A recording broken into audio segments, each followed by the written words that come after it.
Services, उसमें 100% खुली छूट दे दिया। अब इसमें क्या होगा, 100% खुली छूट सर्विस का कंस्ट्रक्शन सेक्टर में देने का मतलब है कोई भी विदेशी कंपनी आके भारत में हजारों एकड़ जमीन खरीद कर कोई भी बिल्डिंग बनाए और उसमें बेचने का धंधा करे। माने अब तक विदेशी कंपनी जमीन नहीं खरीद सकती थी, वो भी उनको खुली छूट मिल गई। कंस्ट्रक्शन में ये होने वाला है।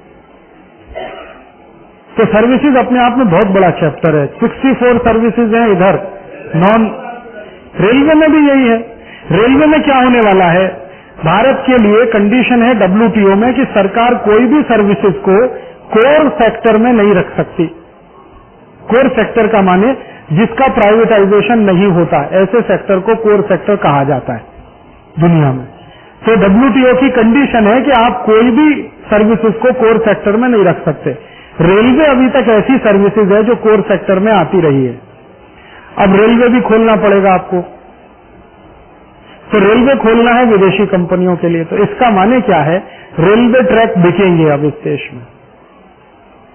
रेलवे ट्रैक बिकेंगे माने बंबई से कलकत्ता एक ट्रैक खरीद लिया किसी एक कंपनी ने, अब उस पर जितनी भी ट्रेन चलेंगी उससे जो रेवेन्यू इनकम होगी वो उस कंपनी के खाते में जाएगी। ऐसे ही बंबई से अहमदाबाद का ट्रैक खरीद लिया किसी दूसरी कंपनी, तो बंबई अहमदाबाद के बीच जितनी ट्रेन चलेंगी उससे जितना रेवेन्यू जनरेट होगा वो उस कंपनी के खाते में जाएगा। ऐसे ही मान लीजिए कोई एक ट्रैक है, दिल्ली से हावड़ा का ट्रैक खरीद लिया किसी तीसरी कंपनी, और रेलवे को भारत सरकार टुकड़े टुकड़े करके विदेशियों को बेच सके, इसीलिए उनके जोन सभी नए बनाए गए हैं। पहले जो जोन होते थे ना रेलवे के, वो सभी छोटे कर दिए। क्यों? क्योंकि पूरी रेलवे को खरीदने की ताकत किसी एक कंपनी में नहीं है, तो टुकड़े टुकड़े करके बेचो। तो जैसे नॉर्थ ईस्ट रेलवे है, उसको एक कंपनी को बेच दो, साउथ ईस्टर्न रेलवे उसको एक कंपनी को बेच दो, नॉर्दर्न रेलवे है तीसरी कंपनी को बेच दो, सदर्न रेलवे है चौथी कंपनी को बेच दो। ऐसे कर करके अलग अलग कंपनियों के हाथ बिक जाए, इस तैयारी के साथ रेलवे के जोन्स को डिवाइड किया गया है अभी। और इसलिए रेलवे में भी नई भर्ती बंद है, क्योंकि उसका प्राइवेटाइजेशन अगले साल से शुरू होगा। शुरू कहां से कर रहे हैं, रेलवे के प्लेटफॉर्म पर जो सर्विसेज हैं उनमें अब विदेशियों को छूट देने जा रहे हैं। ये सर्विसेज कहां, प्लेटफॉर्म पे। प्लेटफॉर्म पे क्या सर्विसेज है, दूध मिलता है, चाय मिलती है, दही मिलता है, डबल रोटी मिलती है, पाव रोटी मिलती है, बिस्किट्स मिलते हैं, टॉफी चॉकलेट मिल जाता है, फल आदि मिल जाते हैं, खाने पीने का सामान मिलता है। इसमें अभी पहले बार में वो शुरू कर रहे हैं विदेशियों के लिए, और अमेरिका की एक कंपनी ने तैयारी शुरू किया है और सरकार उसको देने में भी बिल्कुल उनको कोई आपत्ति नहीं है। थोड़े दिन में अनाउंसमेंट भी हो जाएगा, अखबार में आ जाएगा। अमेरिका की खान पान की एक कंपनी जिसको मैकडोनल्ड कहते हैं ना, हर बड़े रेलवे स्टेशन पर इनका वो बन जाएगा। अभी क्या कहेंगे उसको, रेस्टोरेंट या जो भी। तो अब वो सब उनके हाथ में जाएगा, खान पीन की सर्विसेज मैकडोनल्ड के हाथ में। ऐसे ही पानी की सर्विसेज लेने के लिए ये तैयार हैं, कोका कोला और पेप्सी कोला। माने रेलवे स्टेशन पर दो ही बोतलें मिलेंगी, एक्वाफिना या तो वो दूसरी क्या बोतल है, किल्ले, यही बोतल पानी की मिलेंगी। और पानी की जो टंकी वंकी होती है ये सब बंद करी जाएंगी। अभी पानी रेलवे स्टेशन पर जो फ्री आप पी लेते हैं 2 साल के बाद नहीं मिलेगा आपको, हर पानी बिक्री से उपलब्ध होगा। फिर दूसरा जो करने जा रहे हैं, रेलवे स्टेशन पर बहुत सारी कंपनियों को दुकानें खोलने की परमिशन देने जा रही है, बहुत सारी कंपनी। अभी तो क्या होता है, 2-3 तरह की दुकानें आपने देखी होंगी, एक तो व्हीलर और एक तो वो Sarvodaya book stall, Gita Press Gorakhpur. अभी जो विदेशी कंपनियां आ रही हैं मैगजीन्स लेके, उनको दुकानें खोलने की परमिशन मिलने वाली है, अमेरिकन पब्लिशिंग हाउस को। और उनके अलावा और भी कई दुकानों को रेलवे स्टेशन पे खुली छूट मिलेगी। तो अभी सभी स्टेशन को चौड़ा किया जा रहा है। आपने महसूस किया है, आजकल सभी स्टेशन चौड़े किए जा रहे हैं, स्पेस बनाया जा रहा है, क्योंकि कई कंपनियां आने की तैयारी है, अलग अलग सर्विसेज में घुसेंगी। तो बेचारे ये जो छोटे छोटे गरीब लोग केला बेच लेते हैं स्टेशन पे, सेब बेच लेते हैं, संतरा बेच लेते हैं, कुछ कमा लेते हैं, ये सब अभी बंद होंगे, ये सभी स्टैंडर्डाइज हो जाएगा। फिर बड़ी ट्रेन में उनको बेचने की तैयारी चल रही है। जैसे राजधानी एक्सप्रेस, अगस्त क्रांति एक्सप्रेस, इनको एक एक करके दिया जाए कंपनियों को जो इनकी हैंडलिंग करें। तो रेलवे में ये सब होने के लिए सारी मगजमारी इस समय चल रही है। एक छोटा अच्छा काम ये हुआ है कि ये जो जब से लालू यादव आया है, इसने उस स्पीड को स्लो कर दिया है। ये अगर निकल गया रेलवे से, दूसरा कोई भी मिनिस्टर आ गया, वो इसको फास्ट कर देगा। क्योंकि लालू यादव में 50 खराबियां हों, लेकिन उसमें एक अच्छाई है, वो विदेशी कंपनियों का धुर विरोधी है। वो इतना विरोधी है विदेशी कंपनियों का, वो ये कहता है कि मेरा बिहार भूखे मर जाए, मैं बिहार में किसी विदेशी कंपनी को कारखाना नहीं लगाने दूंगा। और आज तक उसने लगने नहीं दिया। 15 साल के बिहार के शासन में एक भी विदेशी कंपनी ने बिहार में फैक्ट्री नहीं लगाई है, उसने लगने नहीं दिए। तो धुर विरोधी है विदेशी कंपनी। और उसके रेलवे में आने से प्राइवेटाइजेशन रुक गया। वरना अगर कोई दूसरा आ जाता, सिंधिया टाइप का कोई आदमी आ जाता, तो अब तक तो आधा रेल बिक चुका होता। वो देशी और गंवई आदमी है लालू यादव, तो इसलिए थोड़ा रुका हुआ है। और कांग्रेस की मजबूरी है कि उसका सपोर्ट लिए बिना सरकार नहीं चल सकती, इसलिए कांग्रेस थोड़ी शांत है। अगर कांग्रेस के पास फुल मेजोरिटी होती तो अभी पिछले 1 साल में रेलवे का आधा हिस्सा बिक गया होता। अब ऐसे ही क्या हो रहा है, रेलवे के पास जो जमीन पड़ी हुई है ना, हर जगह आप देखते हैं रेलवे ट्रैक के इधर उधर, ये बड़ी बड़ी कंपनियों को देने की तैयारी में है, कॉमर्शियल कॉम्प्लेक्स बनने पर, और उसका किराया आए। जितनी जमीन जिनकी है किसानों की, उनको देने को तैयार नहीं है, जिनसे लिया है, कॉमर्शियल कॉम्प्लेक्स बना है। और कई रेलवे स्टेशन ऐसे हैं जहां पर बहुत सारी जमीनें हैं, यार्ड में हैं और जगह जगह, वो सब बेचने के लिए। तो रेलवे के सेक्टर में WTO आने पर ये प्राइवेटाइजेशन 100% होने के हैं। ऐसे ही बसेस में होगा। बहुत सारे राज्य सरकारों को सीधे आदेश दे दिया है कि आप अपने स्टेट ट्रांसपोर्ट कॉरपोरेशन बंद कर दीजिए। छत्तीसगढ़ में तो हो गया, महाराष्ट्र में होने की तैयारी है। सभी स्टेट ट्रांसपोर्ट कॉरपोरेशन बंद होंगे, WTO की कंडीशन है। प्राइवेटाइजेशन करना पड़ेगा स्टेट ट्रांसपोर्ट कॉरपोरेशन, रेलवे का, ट्रांसपोर्ट कॉरपोरेशन का, एयरलाइंस का। एयरलाइंस में निजी कंपनियों को अब सारे खोल के देने पड़ेंगे। अभी आजकल हमारे यहाँ खुली आकाश नीति चल रही है, माने जिन सेक्टर पर सिर्फ एयर इंडिया, इंडियन एयरलाइंस की फ्लाइट चलती थी, वो सब सेक्टर अभी जेट एयरवेज के लिए, सहारा एयरवेज के लिए, प्राइवेट एयरवेज के लिए खोल दिए गए।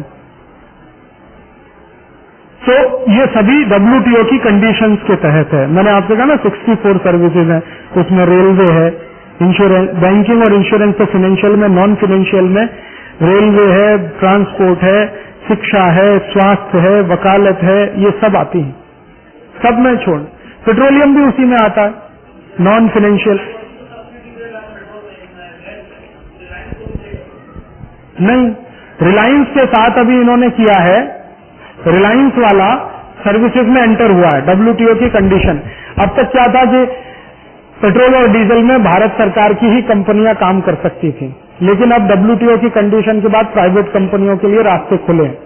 तो रिलायंस ने जगह जगह पेट्रोल पंप खोले हैं, आपने देखा होगा, और समझबूझकर, जानबूझकर 2-2.5 रुपए कम दे रहा है वो, ताकि एक बार लोगों की भीड़ आकर्षित हो जाए, फिर उसके बाद भारत के पेट्रोल पंप जो हैं वो थोड़े घाटे में आए तो फिर ये महंगा करे। है, शेल ने भी खोला है, हाँ शेल ने भी खोला होगा। सर्विसेज में सभी जगह दरवाजे खोलने, 100% इक्विटी। स्पेशल इकोनॉमिक जोन जो है ना, वो भी सर्विसेज में ही आता है। उसमें क्या करना है, ऐसे कुछ क्षेत्र बनाने हैं जहां पर आने वाली विदेशी कंपनियों को कोई टैक्स न देना पड़े, कुछ भी करें वहां पे टैक्स नहीं भरना पड़े। इसको स्पेशल इकोनॉमिक जोन्स वो कह रहे हैं। नहीं, बिल्कुल नहीं। उनकी सिक्योरिटी अपनी, उनके रूल अपने, उनके रेगुलेशन अपने, भारत की सरकार का बनाया हुआ कोई नियम कायदा कानून वहां नहीं लगे। स्पेशल इकोनॉमिक जोन्स में तो ये है,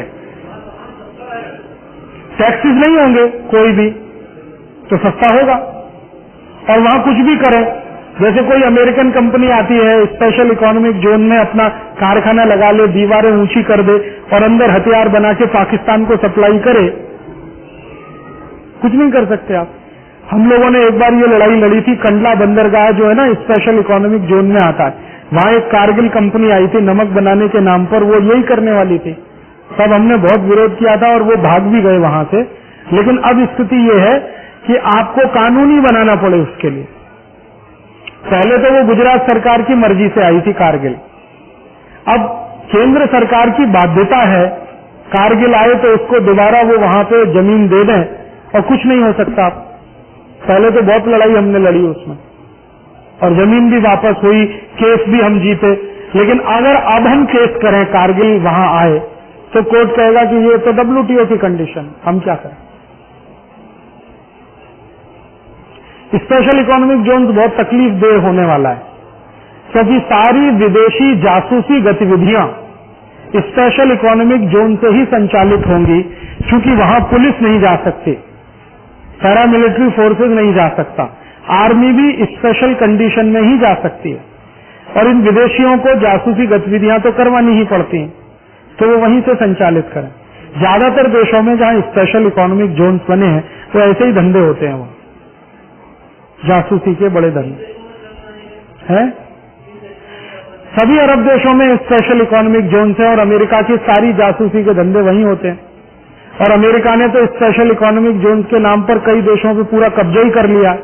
ओमान नाम का एक देश है, वहां पहले स्पेशल इकोनॉमिक जोन्स में ये घुसे, आज पूरे ओमान पे कब्जा कर लिया इन्होंने। पूरा ओमान अभी अमेरिका की छावनी बन गया। तो ऐसे ही तरीके हैं उनके। और ये बेचारे छोटे छोटे गरीब गरीब देश हैं, भारत की तुलना में तो बहुत ही छोटे हैं, और उनके शासकों को तो कुछ भी नहीं समझता है। भारत में तो थोड़ा बहुत कुछ भी समझता है, तो जैसे जैसे आती है व्यवस्था वैसे वैसे वो हाँ करते जाते हैं, फंसते चले जाते हैं। आज ओमान पूरा का पूरा अमेरिका के हाथों में कठपुतली बना हुआ है। स्पेशल इकोनॉमिक जोन में अमेरिका की 2 कंपनियों ने पांव रखा था, आज पूरे देश पर अमेरिका का कब्जा है ओमान पे।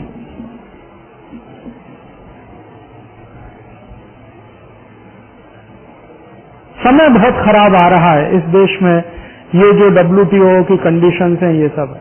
और जितना खराब समय है, दुर्भाग्य हम सबका इतना ही ये है कि भारत की जनता को उसके बारे में कुछ मालूम नहीं है, जैसे आप सब लोग कहते हैं। पढ़े लिखे लोगों को तो बिल्कुल नहीं मालूम है, साधारण लोगों को तो उससे भी ज्यादा नहीं मालूम। और भारत की जनता को नहीं मालूम हो ये सब बातें, इसके लिए 12-13 साल से इस देश में एक बड़ा भारी काम हुआ है।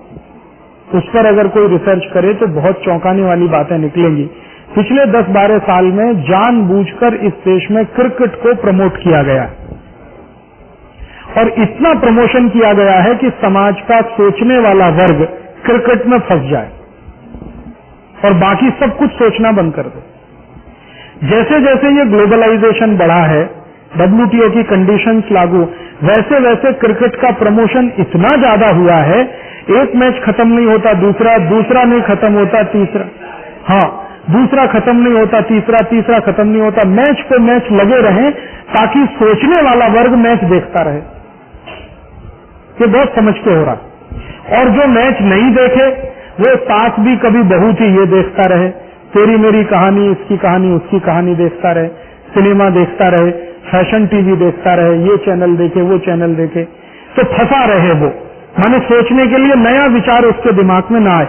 और उसका दुष्परिणाम हमें दिखाई दे रहा है कि भारत का मिडिल क्लास और अपर मिडिल क्लास जो इसमें सबसे आगे आना चाहिए था, वो सबसे ज्यादा खामोश बन के 10-12 साल से देश को लुटता हुआ देख रहा है। बहुत व्यवस्थित तरीके से ये 12 साल से हुआ, ये तो बिल्कुल मुझे साफ दिखाई देता है। जिन घरों में परिवारों में पहले टीवी नहीं था, उनको जरा पूछो जाके कि कैसे होता था। सवेरे से शाम तक की हर गतिविधि पे चर्चा होती थी, बहस होती थी, अखबार में ये खबर आई है, मैगजीन में ये खबर आई है, इसका मतलब क्या है, इससे क्या होने वाला है, क्या नहीं, एक कुतूहल होता था, उत्सुकता होती थी। या हम पड़ोसियों के पास जाते थे, पड़ोसी हमारे पास आते थे, मोहल्ले में चौपालें लगती थी, गांव में चौपालें लगती थी, चर्चाएं होती थी, बहस होती थी। रिश्तेदारों के यहाँ हम जाते थे, रिश्तेदार हमारे यहाँ आते थे, ये सब होता था। लेकिन जब से ये घर घर में सास भी बहू थी, तेरी मेरी कहानी, उसकी कहानी, इसकी कहानी, ये जो चैनल आ गए और क्रिकेट का मैच आया, सब घर में सारी व्यवस्था टूट गई। अब कोई किसी रिश्तेदार के यहाँ जा नहीं रहा है, कोई किसी के यहाँ आ नहीं रहा है। गलती से आप कहीं चले भी जाओ तो टीवी चालू है तो कोई बात करने को तैयार नहीं है। और आप एक वर्ग जो भारत का कर्मठ है, कर्मशील है, उसको क्रिकेट में फंसाओ, और दूसरा वर्ग जो घर व्यवस्था को संभाल सकता है उसको सास बहू में फंसाओ। हाँ, सवेरे से शाम तक यही मनोरंजन हो गया। और आपके पास जब इतना एंगेजमेंट आ गया, अब आप देश की सोचोगे क्या, समाज की सोचोगे क्या, करोगे क्या?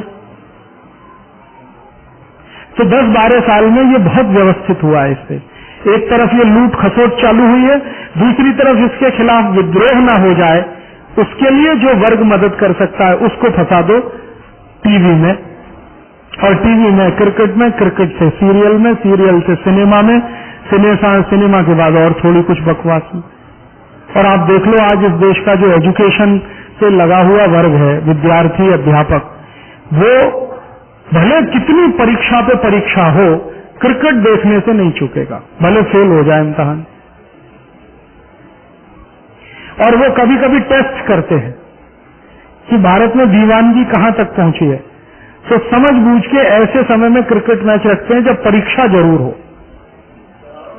हाँ, तो अब वो देख लिया उन्होंने कि परीक्षा हो या परीक्षा का बाप हो, मैच देखने वालों की संख्या में कोई कमी नहीं है। तो वो समझ गए कि अब ये जुनून बहुत ऊपर तक पहुंच गया, अब इस जुनून को एन कैश कराते रहो और दिमाग आपका इधर लगाते रहो। वही हो रहा है। और क्रिकेट के मैच में जब सारे देश को ये पता चल गया है, पहले तो कोई मानता नहीं था इस बात को, अब तो सब कुछ खुल गया है कि सारे मैच फिक्स होते हैं। मैं आपको अभी बता सकता हूं, ये जो क्रिकेट मैच चल रहा है ना भारत पाकिस्तान, ये पहले ही फिक्स है। एक मैच भारत जीता, एक पाकिस्तान जीता, एक ड्रॉ। और अभी जो सीरीज चल रही है इसमें भारत एक मैच से जीतेगा, 2 भारत ने जीत लिए, अभी 2 पाकिस्तान जीतेगा। आप लिखो इस बात को, और आखिरी मैच भारत जीतेगा। हाँ, ये पहले से फिक्स है सब। और अभी थोड़े दिन पहले पाकिस्तान में मैच हुआ था भारत का। अच्छा, मैच तो चालू हुआ ही नहीं था, टीम गई थी भारत की, तो लंदन टाइम्स में छप गया सब एडिटोरियल पेज पे कि भारत और पाकिस्तान के ये जो श्रृंखला है वो फिक्स हो गई है, और जो रिजल्ट थे वही आए वहां पे। और ये जो अभी आखिरी मैच हारा है इन्होंने, ये जो टेस्ट मैच हारा, कौन सा मैच हारा जिसमें 2-2, 3-3 रन पे, वो फिक्स था पहले से, हार नहीं है इनको, तो हर एक को 2-2, 3-3 रन बना के जाना है। तो अभी सब कुछ खुल गया। अच्छा, तेंदुलकर फंसा है इसमें मैच फिक्सिंग में, मोहम्मद अजहरुद्दीन तो खुलेआम स्वीकार कर चुका है, सीबीआई इंक्वायरी चल रही है, सीबीआई रिपोर्ट आ गई है, सारे बड़े खिलाड़ी मैच फिक्सर हैं, मैनेजर तक मैच फिक्सर है, जगमोहन डालमिया फंसा हुआ है मैच फिक्सिंग में, सब कुछ मालूम है, फिर भी भीड़ भीड़ भीड़ बढ़ती चली जा रही है, तालियों पे तालियां। मालूम है कि छक्का पड़ेगा, चौका पड़ेगा, ताली मारने की कोई बात नहीं है, फिक्स है पहले से, लेकिन पागलपन बढ़ रहा है।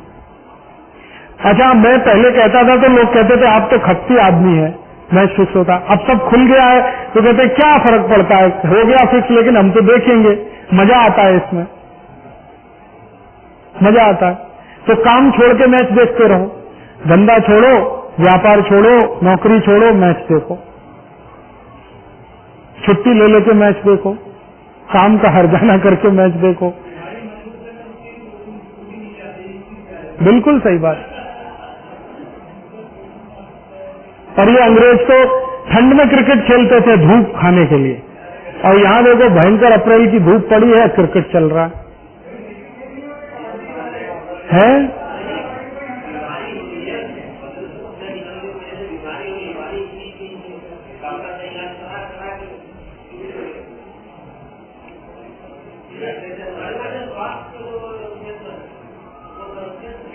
हाँ, सर्विसेज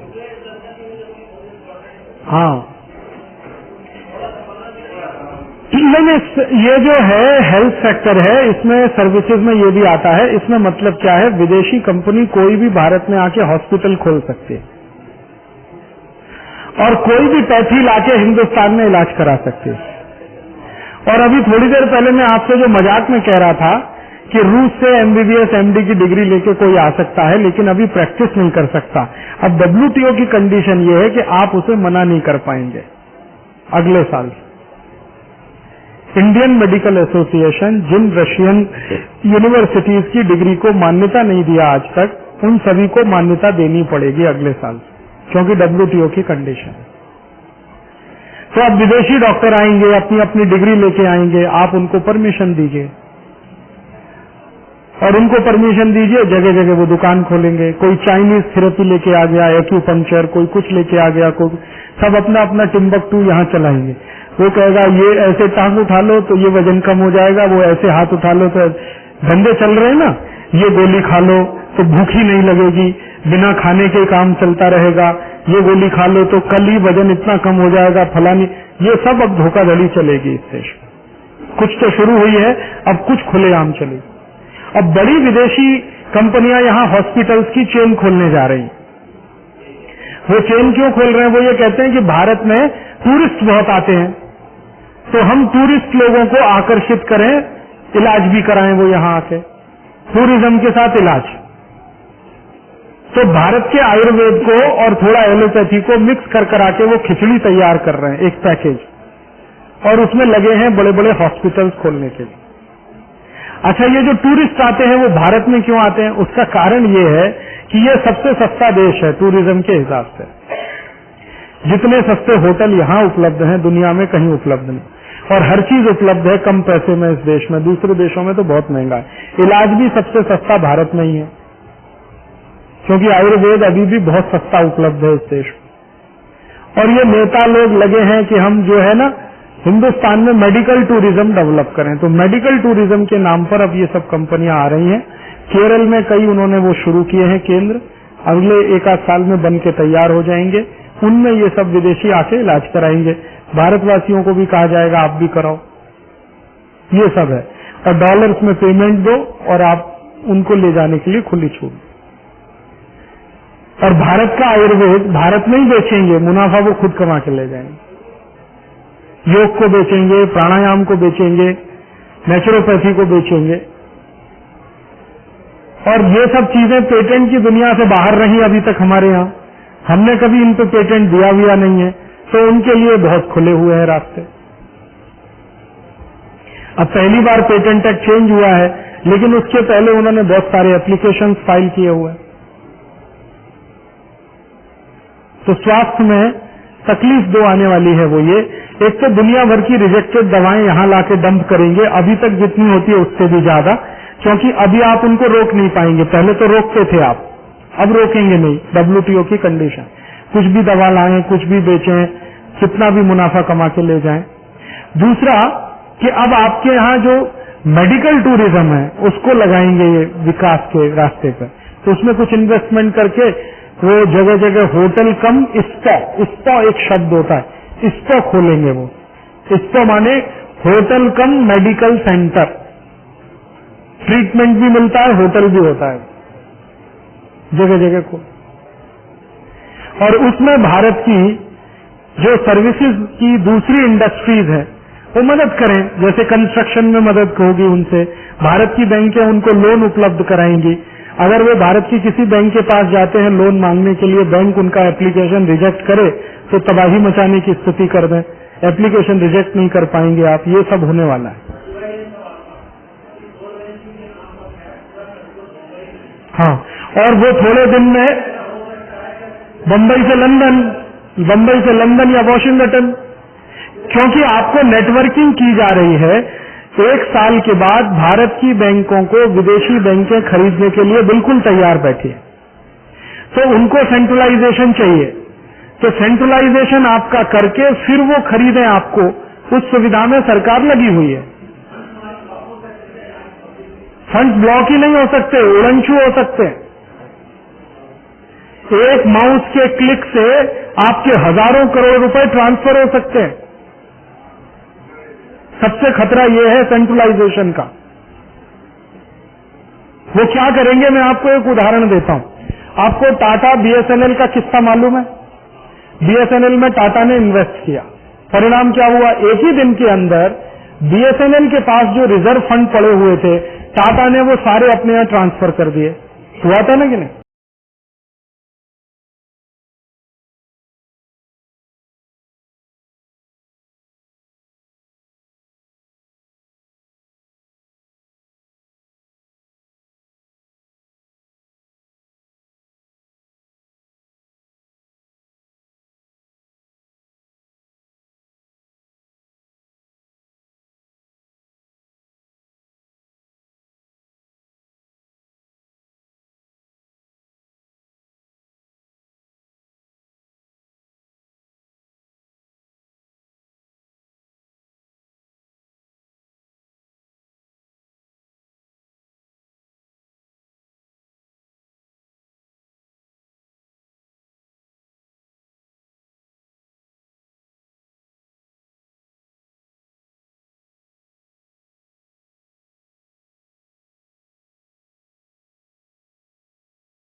लगे हुए थे उस समय, बैंकों में भी, बीमा में भी। तो निजलिंगप्पा ने नारा दिया था नेशनलाइजेशन का। तो इंदिरा गांधी के सामने मजबूरी हो गई थी कि अगर चुनाव जीतना है तो नेशनलाइजेशन करना पड़े। तो चुनाव जीतने के लिए इंदिरा गांधी ने नेशनलाइजेशन लाया था और उस पर वो चुनाव जीती। बाद में फिर वो जो बांग्लादेश युद्ध हुआ, उससे थोड़ी उनकी ताकत बढ़ी और धीरे धीरे अपने प्रभाव को, क्योंकि जनता की तरफ से इतना बवाल हो रहा था उस समय, कोई भी सरकार आती उसको नेशनलाइजेशन करना ही पड़ता, बिना किए वो टिक नहीं सकती थी। जैसे आज वैट का विरोध करना ही पड़ रहा है कई राज्य सरकारों को, नहीं तो टिक नहीं सके, वैसे ही हालत थे उस समय 69। उन कंडीशंस में ये हुआ था नेशनलाइजेशन।